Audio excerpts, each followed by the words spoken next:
Hello, folks. How's it going? Rockley Smile here, and today I want to talk about a little bit of a personal thing, something that I've been struggling with regarding YouTube and Twitch now for quite a while. And, well, if you've been following me on a reasonably close basis, you'll know I really haven't been posting a lot of things on YouTube. Obviously, I've been mainly dormant on YouTube with a few exceptions, and even my Twitch streams have gotten very low now to the point where I'm hardly streaming either. And you're wondering probably what the hell's going on. If I'm lucky, you're wondering that.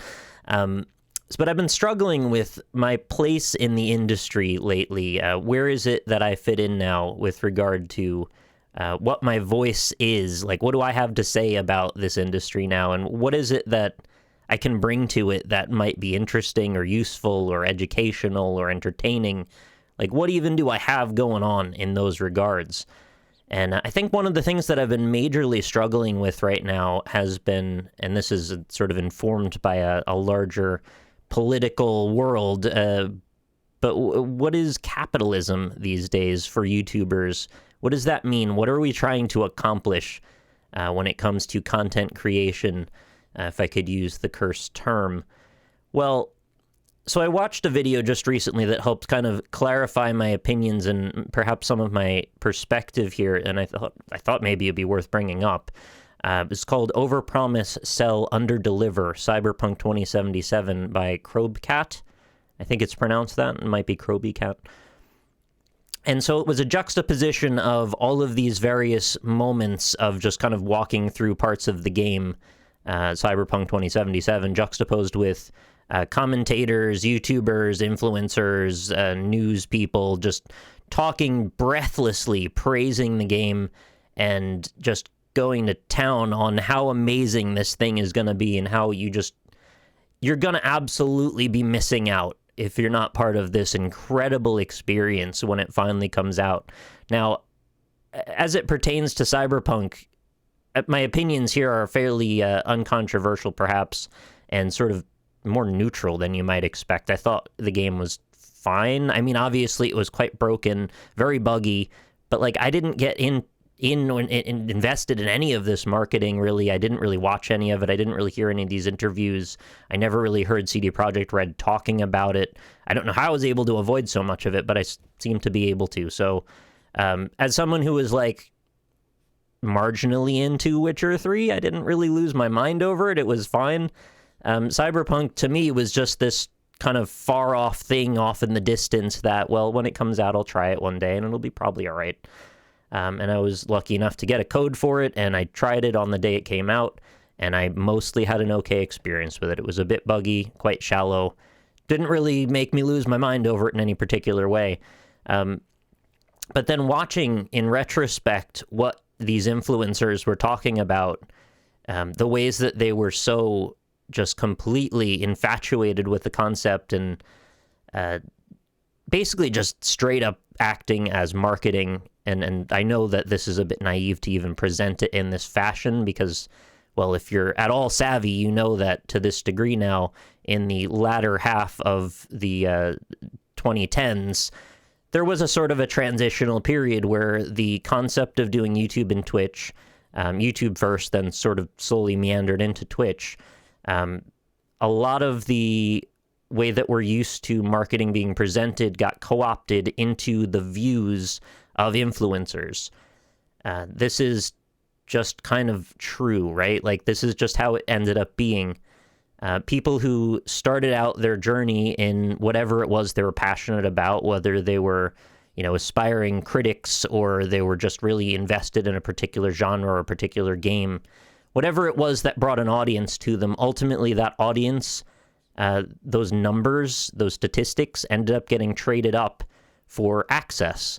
That access led to money and more access, and also helped to placate the egos of people feeling like they're insiders in the industry, where all of a sudden their opinion is more important and can make more people have a different opinion as a result. Now, again, if you're very savvy, I mean, you could see all this kind of happening in real time. But the thing I think that a lot of people lose in the course of those many years of this marketing becoming more mainstream as a presentation aspect through influencers is that it wasn't an instantaneous transformation. This stuff took place over a long period of time. And I think a lot of us get used to seeing someone the way that we first initially made an impression through them. Maybe we got used to them being a streamer of one particular game, or there's a particular aspect of them that we really like. Maybe they're very charismatic or very entertaining. And so we just kind of uncritically accept that whatever their opinions are going forward, they're still the same sincere person they were when they started. And this is, I think, where it gets very dangerous, and I think that we've kind of lost a little bit of perspective about this stuff because, well, as I see it, people kind of become the mask over time. And I know this is a bit of a TV tropes kind of concept, but we wear a mask at first. We separate ourselves from the persona that we establish for the sake of being a persona, an outgoing public personality.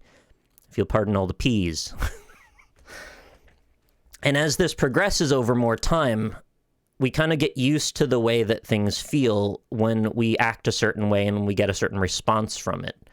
So if I'm always acting particularly funny and then people respond to that, they like this when I make a certain stupid sound, or I shout all of a sudden, or, flash images on my stream that, people get into, and then they type PogChamp over and over, and now we don't type that anymore. But over time, you get used to that response, and then you cater to that response, and then eventually that becomes the expected norm. And so you're able to kind of pass off the initial sincerity for what ends up transferring into this other personality, which is more marketable and which is more successful for the sake of, access and additional revenue, wherever it is they're trying to go ultimately in whatever their journey is in this career. And I think that as viewers, as content consumers, and even as peers in the industry, this is something that we need to be especially vigilant about and continue to re-examine what it is that brought you to this person versus just straight up trying to be as objective as possible about who that person might be now. And if they're just trying to sell you something at this point, what it is that their goal is now. And for some, it's quite benign. I mean, if their goal is just to be entertaining and that ultimately leads to them also recommending things to you, as long as everybody is aware of the transactional nature of that, there's not as much harm to it. But the thing is, so often that becomes the de facto standard that we kind of lose sight of the fact that there's also people here involved. This isn't just a capitalist endeavor in all ways. The reason we were initially attracted to it is because of the people involved, right? So when you start a YouTube video and you're initially presented with an ad, then you have to hear about the sponsor for that video, and then there's a mid-roll ad, and then there's like 5 minutes of content, and then there's another ad, and then there's a wrap-up moment where they shout out, remember to like, comment, subscribe, leave, all the other things, follow my Patreon, follow my Twitter, buy my merch, get my book, all the things that ultimately have resulted over 10 years of people building up an audience and marketing to them.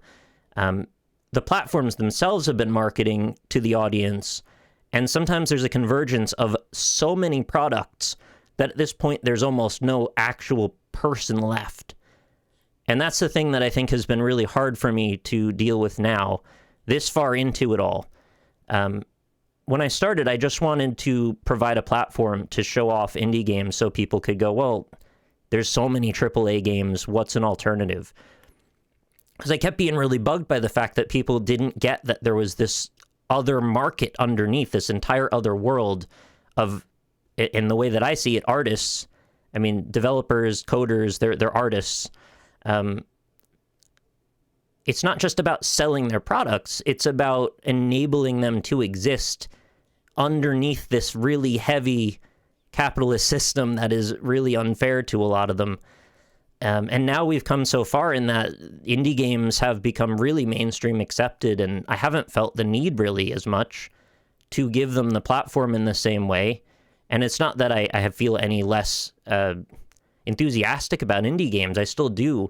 The thing is, now it's like there are ways to get your voice out more. And there's thousands of YouTubers that cater to it. Everything has kind of become mainstream now in a way that it wasn't then.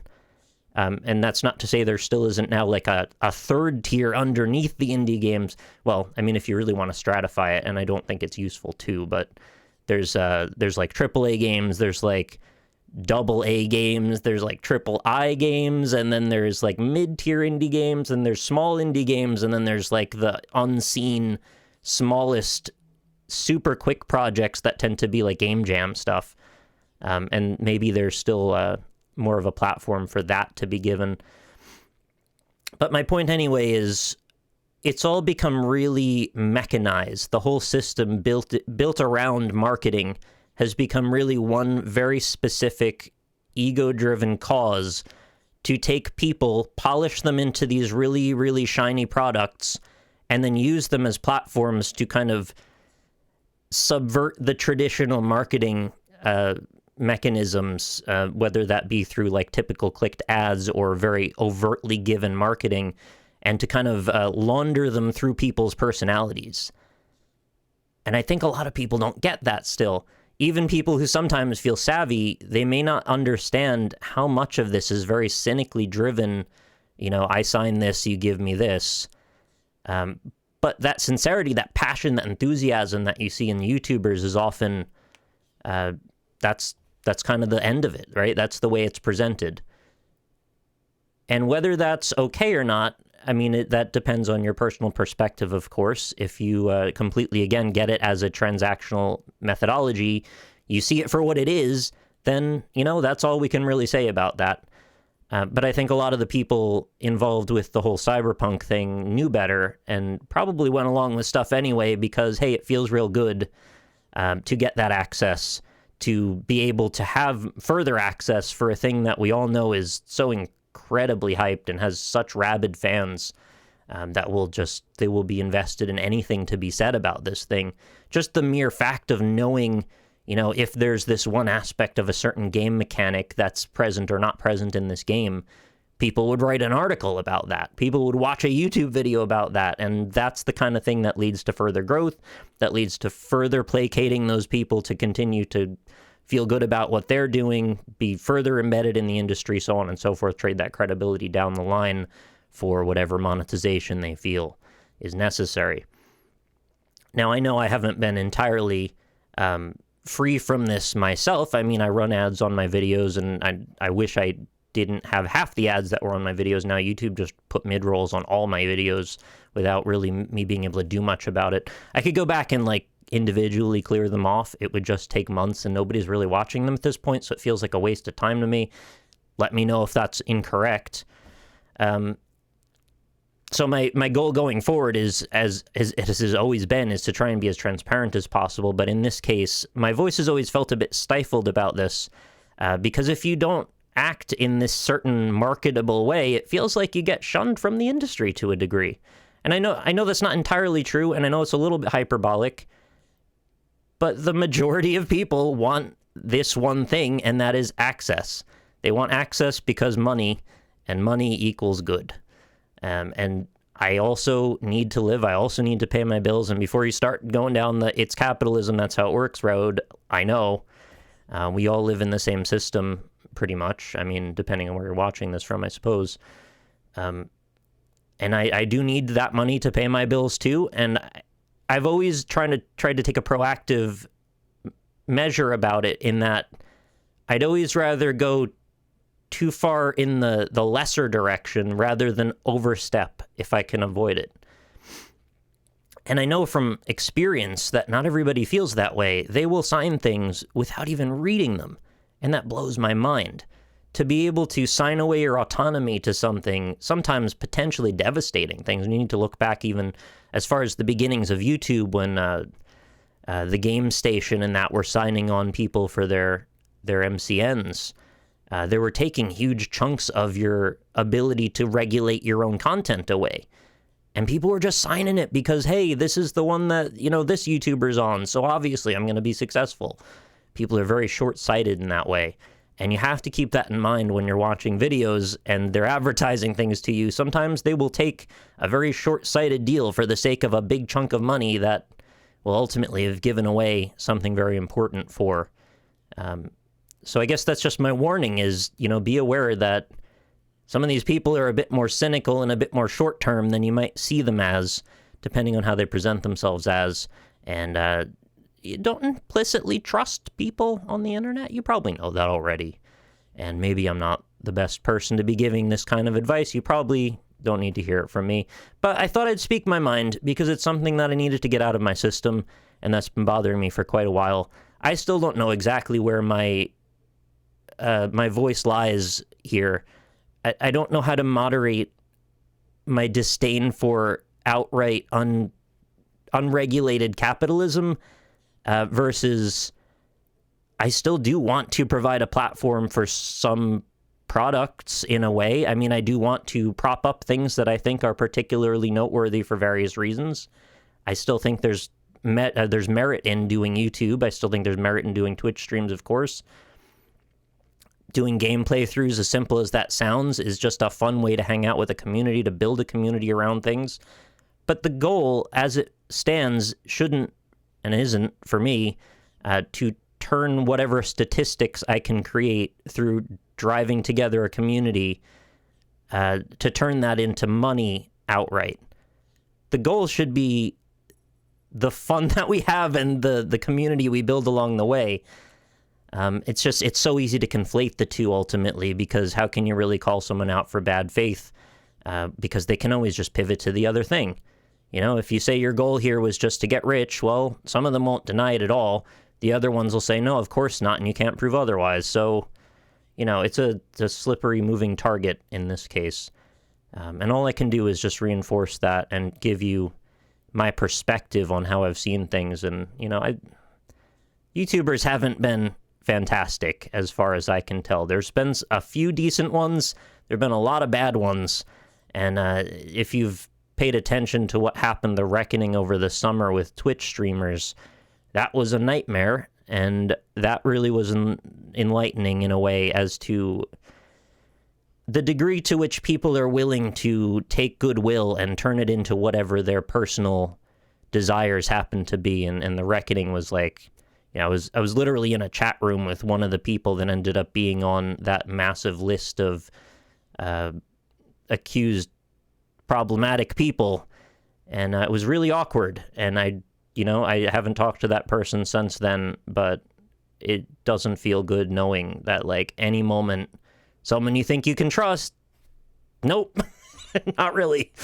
And boy, were you naive for not thinking better of the situation at the time. And I don't like that feeling, and I don't like feeling like you guys should feel blindsided by the fact that there are so many YouTubers that see you as numbers to be farmed. So that's what I wanted to say. Apologies if this was too real or uncomfortable. And I will be a little scared about the comments, but we'll see what it does. Anyway, thanks so much for watching. I'll see you next time.